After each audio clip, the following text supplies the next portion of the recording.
In this video, we'll take a look at programming a long part with two heads. This example, we've got a machine which has a 5-foot by 10-foot cutting area. We've got two cutting heads. Minimum head spacing we're saying is 20 inches.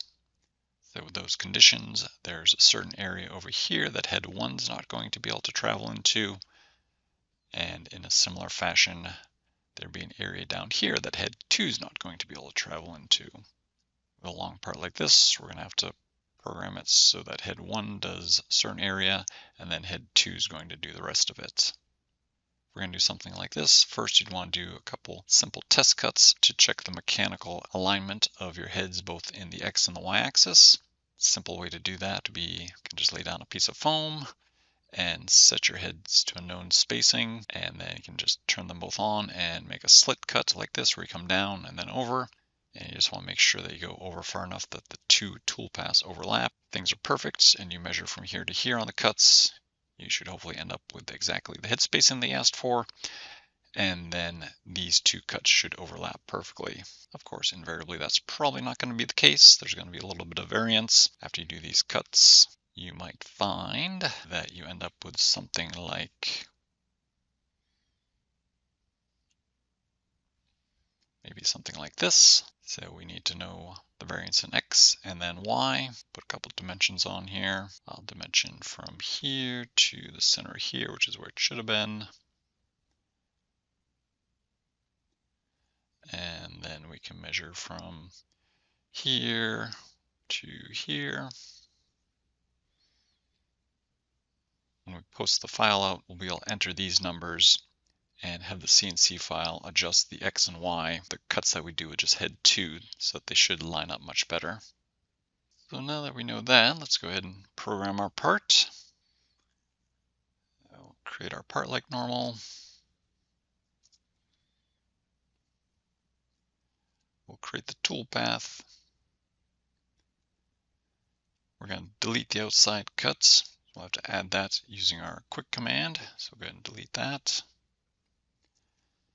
And then also these cuts here, we're going to have to disconnect these from the part and also break them so that we can specify that these cuts are done with head 1 and these are done with head 2. If I click on this rapid line right now, it's connected to the part, and that's why the whole part is selected like that. Under your Modify submenu, you've got the Disconnect command. So then if you click, say, on the rapid line, now this toolpath is disconnected from the part. When you click anywhere on that toolpath, it'll just select the toolpath, not the part. Now we can go ahead and break this rapid line. It's under your toolpath submenu, break, click on that. Now we've got two separate toolpath chains. We'll go ahead and program the outside cut.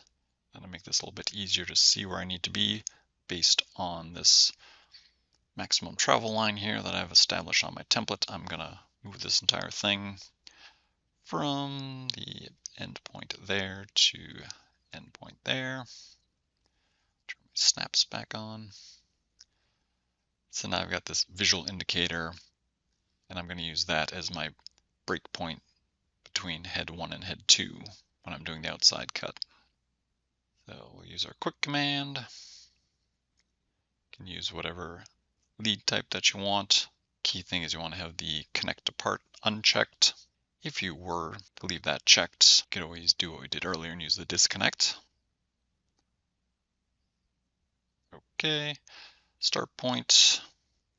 I'm going to do this end cut first, so we'll right click, do intersection there, end point. I'm going to right click, do intersection up here. And I want to do this end of it, so I left click when that's highlighted. And we want to be on the outside of the part, so I left click when it's like that. And then we can do a similar thing for the other part of the outside cut. If I hit enter and close and then go back to quick, this will be its own separate toolpath and I won't have to break it. Click OK, start point, intersection of here, and we're doing that. So I left click and then endpoint, right click, intersection down here. And this time we're doing this part of the part. And we want to be on the outside, left click again. And that should be it. Close. If you're going to nest several of these, it might be easier at this point to rename some of these toolpaths so that when you have a cut order established, you're able to more easily order things or optimize the order. For example, if I come over to this toolpath and double click on it, it brings up my properties box here. We'll call this left holes, that makes sense. And we'll double click on this one here. I guess we'll call these ones right holes. And we can zoom in, double click on this.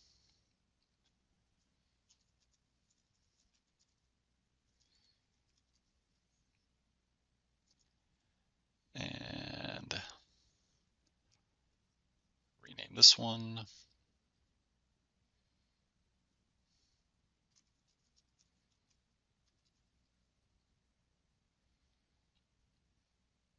Okay. So next we would want to specify which cuts need to be done with which head. So right now they're all going to be done with head 1. You can use the tools icon to set that. Got the numbers here that indicate what head's being used. Choose the head that you want to use, click apply, and I can just left click and drag a box around those toolpaths, hit enter, and those change to 2. Now if we do want to nest a few of these onto a sheet of material like we've got here, I'll show you a little trick for that. Let's go ahead and move this off of here.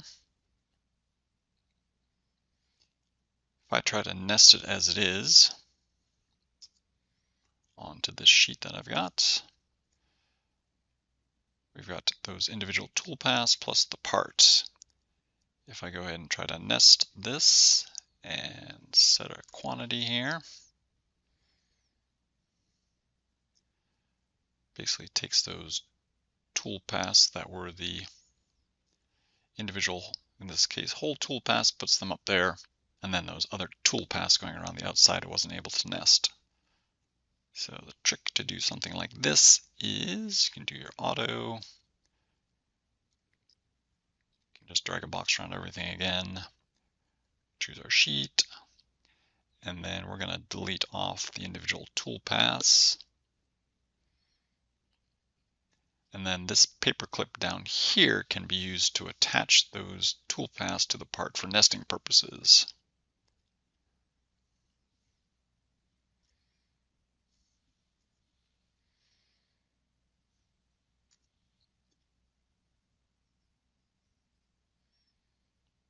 And stop and OK.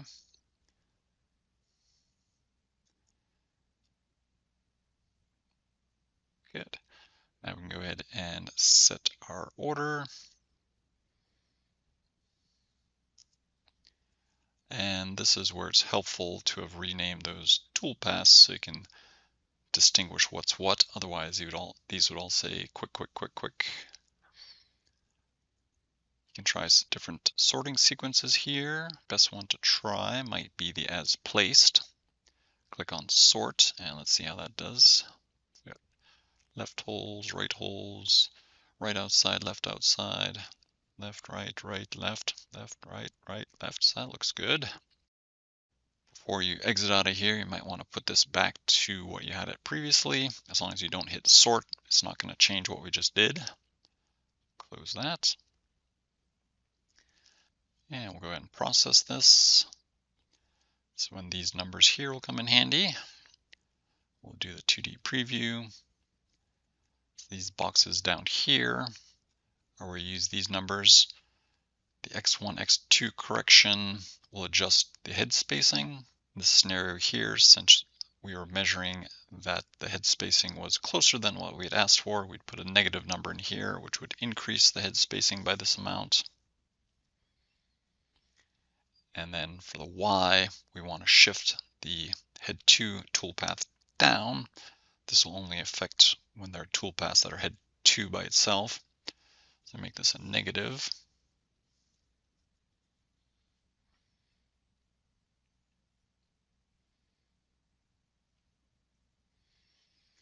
beginning of the file here, you see the head spacing. Normally this would be 20, but it's added on that 0.274.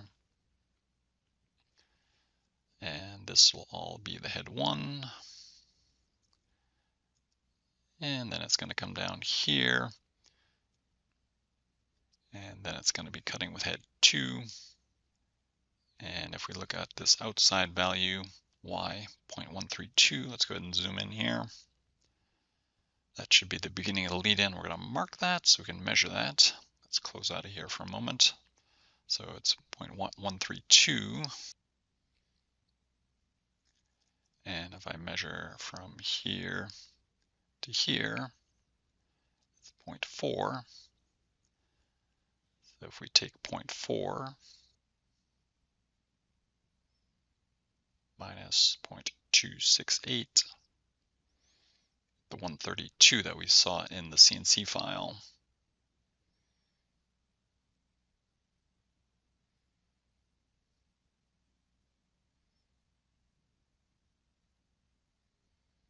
so it's shifted that down based on that number there.